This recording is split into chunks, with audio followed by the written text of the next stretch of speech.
Hi friends, வணக்கம். இன்றைக்கி ரொம்பவே ஈஸியான டேஸ்டியான நெய் சோறும் காளான் வறுவல் ரெசிபின்னு தான் பார்க்க போகிறோம். இந்த நெய் சோறோட காளான் வறுவல் வச்சு சாப்பிடும்போது ரொம்பவே நல்லா இருந்தது. இந்த இந்த ரெசிபி ரொம்பவே ஈஸியானது. முதல்ல காளான் வறுவல் எப்படி செய்கிறதுங்கிறத பார்த்துக்கலாம். இதுக்கு முதல்ல கடாயில் 2 டேபிள் ஸ்பூன் அளவுக்கு கடலை எண்ணெய் எடுத்துக்கோங்க. 3 பட்டை, 2 கிராம்பு, 1 ஏலக்காய், கொஞ்சமாக சோம்பு இது தனியாக எடுத்து வச்சுக்கோங்க. எண்ணெய் காஞ்சதும் 1 டீஸ்பூன் சோம்பு சேர்த்துக்கோங்க. கொஞ்சமாக கல்பாசி சேர்த்துக்கோங்க. இது ஒரு நல்ல ஃப்ளேவர் கொடுக்குங்க. இதுக்கு நான் ஒரு பேக்கெட் அளவுக்கு காளான், அதாவது 200 கிராம்ஸ் ஆஃப் காளான் வந்து எடுத்துருக்கேன். 200 கிராம் காளான் எடுத்துருக்கிறேன். இதுக்கு வந்து 75 கிராம்லேருந்து ஒரு 100 கிராம் அளவுக்கு சின்ன வெங்காயம் எடுத்துக்கோங்க. அது சின்ன சின்னதாக வந்து கட் பண்ணி எடுத்துக்கோங்க. சின்ன வெங்காயம் போட்டிங்கன்னா டேஸ்ட் ரொம்பவே நல்லாயிருக்கும். பாருங்கள், இதை வந்து இதில் சேர்த்து நல்லா வதக்கி விட்டுருங்க.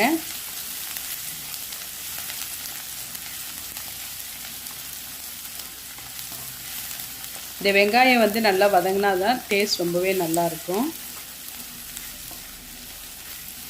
ஒரு 60% அளவுக்கு வதங்கின பிறகு ஒரே ஒரு தக்காளி மட்டும் நான் மிக்ஸி ஜாரில் அரைச்சி சேர்த்துக்கிறேன். ஏன்னா இப்போ உள்ள தக்காளி எல்லாம் சரியாக வதங்க மாட்டேங்குது. அதனால் நான் மிக்ஸி ஜாரில் 1-2 அரைச்சி இதில் வந்து சேர்த்துக்கிறேன். இந்த தக்காளி சீக்கிரம் குக் பண்ணுறதுக்காக நம்ம கொஞ்சமாக வந்து மஞ்சள் தூள் வந்து சேர்த்துக்கலாம். இதையும் சேர்த்து நல்லா வந்து கிளறி விட்டுருங்க. பாருங்கள், தக்காளி வெங்காயம் இதெல்லாம் சேர்த்து நல்லா வதக்கி விட்டுருங்க. இதனுடைய பச்சை வாசம் வந்து போகணும். அப்படின்னா தான் இந்த டேஸ்ட் நல்லாயிருக்கும். பாருங்கள், இப்போ நான் வந்து கழுவி நறுக்கி வச்ச காளானை வந்து இதில் வந்து ஆட் பண்ணிக்கிறேன். இது வந்து 200 கிராம் காளான். இதையும் இதோடு சேர்ந்து நல்லா வந்து கலந்து விட்டுருங்க. இந்த முறையில் செஞ்சு பாருங்கள், இது ரொம்பவே நல்லா இருக்குங்க. இந்த டேஸ்ட்டு பாருங்கள், நல்லா பரட்டி விட்டதும் உங்களுக்கு காரத்துக்கு தகுந்த மாதிரி வந்து மிளகாய்த்தூள் சேர்த்துக்கோங்க. தனி மிளகாய்த்தூள். அப்புறமா 1 டீஸ்பூன் அளவுக்கு சீரகத்தூள் சேர்த்துக்கோங்க. 1/2 ஸ்பூன் அளவுக்கு மல்லித்தூள் சேர்த்துக்கோங்க. சீரகத்தூள் எவ்வளோ எடுக்கிறீங்களோ அதனுடைய பாதி அளவு மல்லித்தூள் போட்டால் போதும். இதில் மல்லித்தூள் வந்து நிறைய போட வேண்டாம். அப்படின்னா தான் இந்த வறுவல் வந்து டேஸ்ட் நல்லாயிருக்கும். பாருங்கள், இந்த கடாயில் வந்து செய்யும் போது நீங்கள் இந்த பொடியெல்லாம் சேர்த்ததும் சிம்லே வச்சு பண்ணுங்கள், லோ ஃப்ளேம்லேயே வச்சு பண்ணுங்கள். இப்போ இதுக்கு தேவையான உப்பு வந்து சேர்த்துக்கிட்டோம். 1 டீஸ்பூன் அளவுக்கு உப்பு வந்து சேர்த்துக்கோங்க. இப்போ நான் இது வந்து தண்ணி ஊற்றாமல் இதுக்கு பதிலாக நான் கொஞ்சமாக வந்து தேங்காய் பால் வந்து ஆட் பண்ணிக்கிறேன். தேங்காய் பாலோடு செய்யும்போது ரொம்பவே டேஸ்ட் நல்லாயிருக்கும். இந்த தேங்காய் பால் ஆட் பண்ண உடனே முக்கியமாக நீங்கள் கவனிக்க வேண்டியது, ரொம்ப லோ ஃப்ளேம்லேயே வச்சு குக் பண்ணுங்கள்.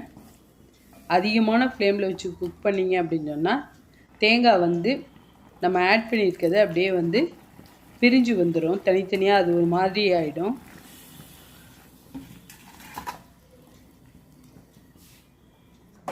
அதனால் நீங்கள் லோ ஃப்ளேம்லேயே குக் பண்ணுங்கள். பாருங்கள், நம்ம இந்த காளான்லாம் நல்லா வேகிற வரைக்கும் கொஞ்சம் நேரம் வந்து வெயிட் பண்ணுங்கள்.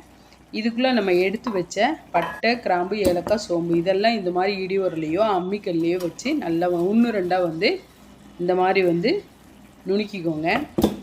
அதோட ஒரு 4 பல் பூண்டு அதையும் இந்த மாதிரி இடிச்சுக்கோங்க. இப்போ பாருங்கள், ஓரளவுக்கு நல்லா கொஞ்சம் வத்திருச்சு.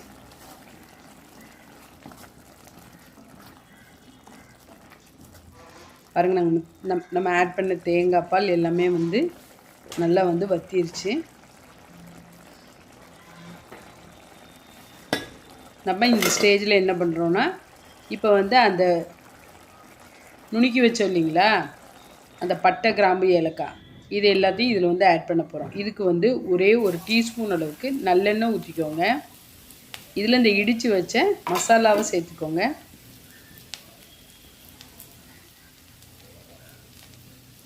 கொஞ்சமாக கருவேப்பிலை பிச்சு போடுங்க. அப்படின்னா தான் அந்த ஃப்ளேவர் வந்து நல்லா வரும். அதை வந்து ஒரு 30 செகண்ட்ஸ் மட்டும் நல்லா வந்து பரட்டி விடுங்க.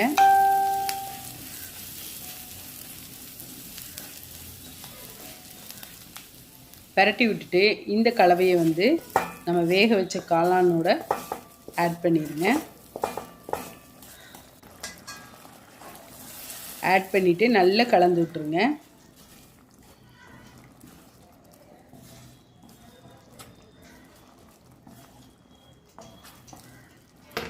எனக்கு இந்த கன்சிஸ்டன்சியே போதும்னா இந்த கன்சிஸ்டன்சியே கொத்தமல்லி தழை சேர்த்து இறக்கிக்கோங்க.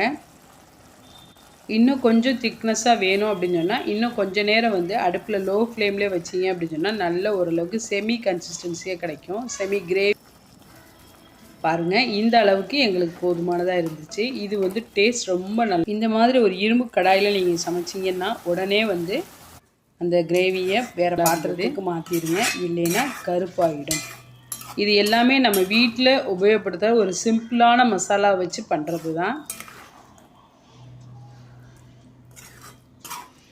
சீரகத்தூள், மல்லித்தூள், மிளகாய்த்தூள் 3 தான். பாருங்கள், ஒரு சூப்பரான காளான் கிரேவி ரெடி ஆயிடுச்சு. இப்போ நம்ம நெய் சோறு வந்து பார்க்க போகிறோம். இந்த நெய் சோறு ரொம்பவே ஈஸியானது. இதுக்கு நான் ஒரு ஆளாக்கு வந்து பாஸ்மதி ரைஸ் வந்து எடுத்துருக்கிறேன். அதை இப்போ கழுவி கொஞ்ச நேரம் தண்ணியில் ஊற வைங்க.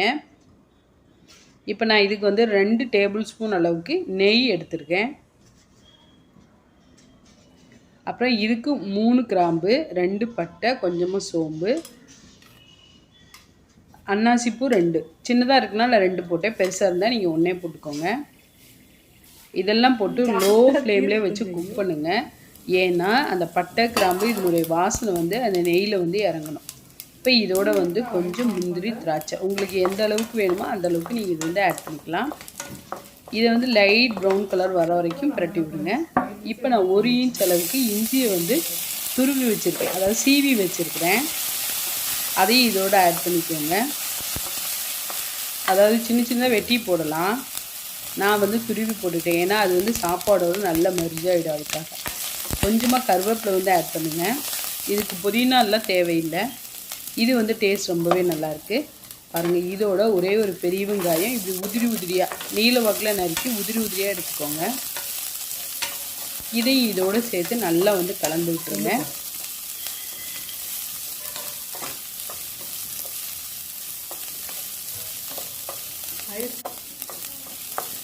நான் வந்து நெய் வந்து எங்கள் ஃபேமிலிக்கு தேவையான கொஞ்சமான அளவு ஆட் பண்ணியிருக்கேன். உங்களுக்கு நெய் வேணும்னா இன்னமும் நீங்கள் தாராளமாக ஆட் பண்ணிக்கலாம்.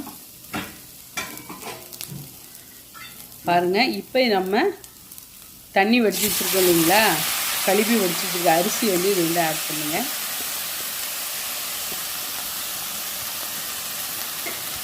இது செய்கிறதுக்கு ரொம்பவே சுலபமாக இருக்குது. அந்த டேஸ்ட் ரொம்ப நல்லா இருக்கும். இந்த நெய் சோறோடு அந்த காளான் வறுவல் வச்சு சாப்பிடும்போது சுவை வந்து ரொம்ப நல்லா இருந்தது.